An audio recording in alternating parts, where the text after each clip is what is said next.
Hello and welcome to Life at Pig Row, and today we're planting tomatoes.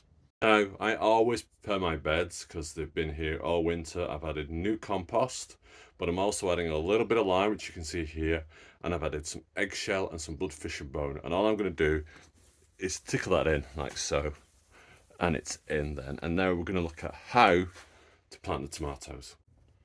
Now, this is my tomato. This is an Annas Noir tomato. It's supposed to be really, really tasty. And you'll see here in the background, I've got some string. This is what it will be supported by. It's doubled up, and I'm going to show you the other end in a minute. Always double your string over. Doesn't matter how thick it is or how thin it is, double it up. It gives it extra strength. If you just do it on one, it will snap during the season. So what do?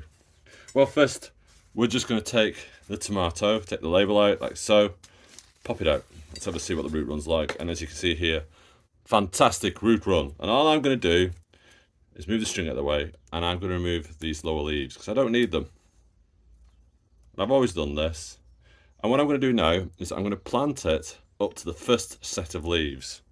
So I'm going to dig myself a hole. I'm going to make sure the string's where I want it, so there's where it's going to be. So my hole is going to be there. So I'm going to dig my hole down like so. We'll make sure it's nice and deep, because what will happen is the tomato will put out more roots from all this all the way here. These are not little spines, little aerial feeds, and they become roots. So all we do, test it first. Is it deep enough? No, I can go deeper. You see, you never know with tomatoes. And you can see what happens in the greenhouse here as well. The top few inches of soil get really dry as it warms up. And then it goes again, and sure enough, it's fine now. So what I'm going to do now is I'm going to take a string. I'm going to wrap it underneath like so. So it's in, buried underneath the plant. I'm going to backfill then.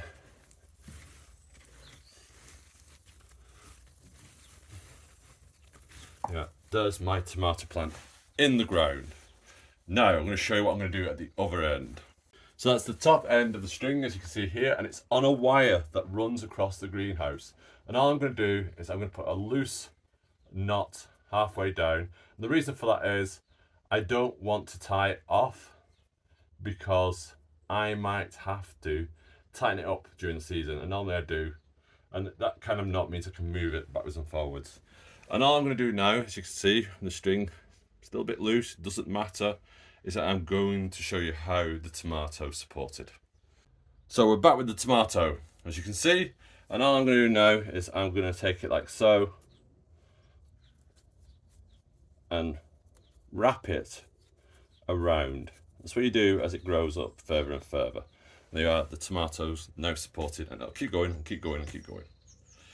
Now I'm going to repeat. I'm going to plant my tomatoes anything between 18 inches to 2 feet apart.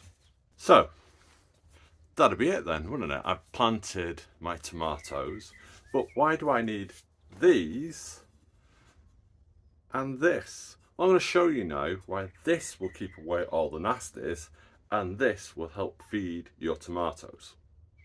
Now, one of the big problems with watering your tomatoes is if you're away and you're not there for today, or you're out at work, how do you keep them watered? Well, the simple thing is you take a terracotta pot like so, or even a plastic pot, it doesn't really matter.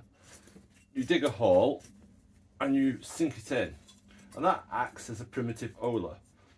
And the primitive ola normally is covered over, but I don't do that. So I can put slate over it if it's a particularly hot day, and then close by again, dig a hole, in we go, firm it back up, and that acts as a little reservoir. And again at the front like so, dig a hole, in it goes. Now then, what about those marigolds that I showed you before, and they're French marigolds? Well, what I'm going to do now is I'm going to show you how to plant them. So it's a bit of a tight squeeze at this time of year in the greenhouse, as you can tell, and all I'm going to do is I'm going to go down here, and all I'm going to do is take one of my French marigolds that I bought from the garden centre, which you can all buy put my finger underneath, and this is the hard bit really with these packs, getting them out. There we go, out it comes like so. You can smell it already. All I'm going to do in the front here is pop it in, and I'm going to repeat all the way down.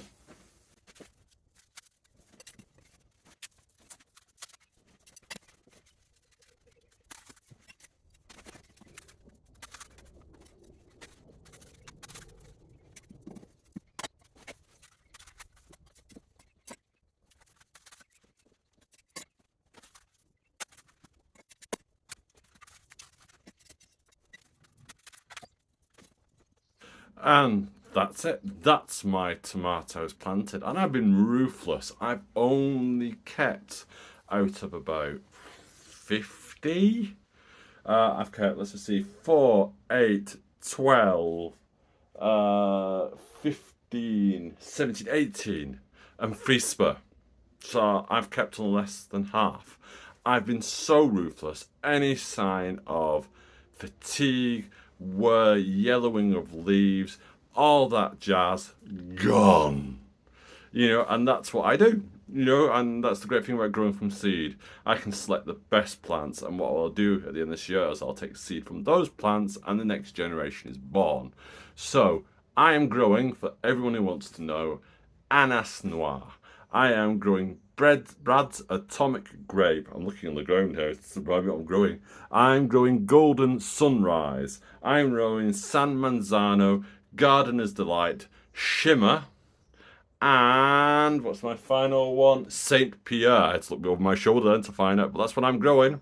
So a few of each gives me a wonderful tomato salad. You don't need lots. I'm going to get pounds and pounds off this. If I had another greenhouse, I'd fill it with tomatoes. But that's later in the year, if I can get the damn thing up. So until next time, it's goodbye from me on Life in Pig Grove, and I'll see you next Saturday. Bye-bye.